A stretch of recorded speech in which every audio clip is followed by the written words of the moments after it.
Hey guys, this is Frothnix, and today I'm going to be talking about Call of Duty WW2, the hype surrounding it, and why it might not be as good as you think. The last few Call of Duties have all received mixed ratings and were all controversial in their time. Ghosts brought many changes that people did not like or want. Advanced Warfare introduced 3D movement and weapon variants obtained through supply drops. Black Ops 3 was the end of the Call of Duty series for some.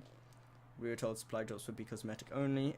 Then they started adding new guns and projectile weapons, which some say are unbalanced.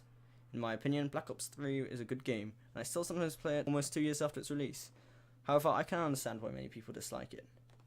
Call of Duty WW2 gave a great first impression with an amazing looking trailer, which received a huge amount of likes compared to dislikes, a massive contrast to Infinite Warfare, which has over 3.5 million dislikes, and relatively low pre-orders and sales.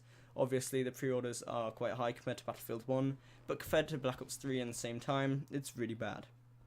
Because of the World War II setting, and the obvious fact that there will be no exosuits or double jumps, people immediately jumped on the hype train and pre-ordered Call of Duty World War II, forgetting what happened with Black Ops 3 and Advanced Warfare.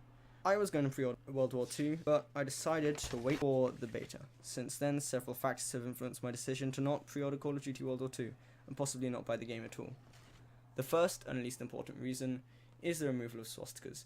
The swastika is the symbol of the Nazi political party, as you all know, and was included in some variation in the uniforms of German soldiers during World War II. It is a more recognizable symbol than the Iron Cross and carries more meaning. Everyone who sees the swastika instantly thinks of Nazis. This may not seem like a problem at all, and it doesn't matter too much, as I know that in Germany you cannot own or distribute Nazi symbols or memorabilia. But when you market your game as an immersive World War II themed experience, you cannot remove and change things to suit your needs.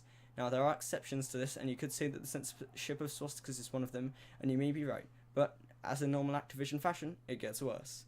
In Call of Duty World War II, a game set in the 1940s in mainland Europe, you can play as a black, female German soldier.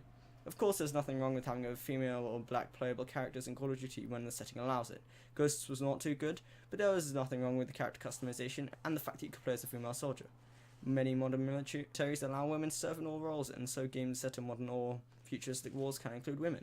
But when you set a game in World War II in mainland Europe, a place with virtually non-existent black population and rules that prevented women from fighting, adding black female soldiers destroys the feeling of immersion and the authenticity of a World War II shooter, and exposes the game as a politicized cash grab. On the subject of cash, let's talk about supply drops, a favourite subject of Call of Duty fans. It is clear that supply drops will be added, and likely that there will be bright colours and stupid customization that yet again ruins the immersion. Sledgehammer Games have shown us the inspected weapon mechanic, something only used by games which allow skins, and therefore microtransactions.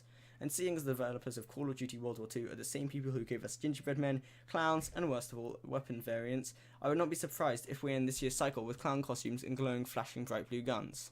Many people are also hoping that Call of Duty World War II supply drops will be cosmetic only, but that is not going to be the case. I can say with 90% certainty that the weapon variants or new weapons will be added to supply drops during Call of Duty World War II's cycle. We were told cosmetic only at the start of Black Ops 3's cycle, and now we have 20 supply drop weapons.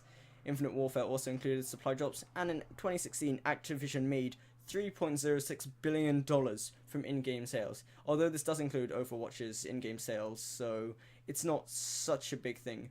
But it is still obvious that this slimy business practice works, and it's going to continue.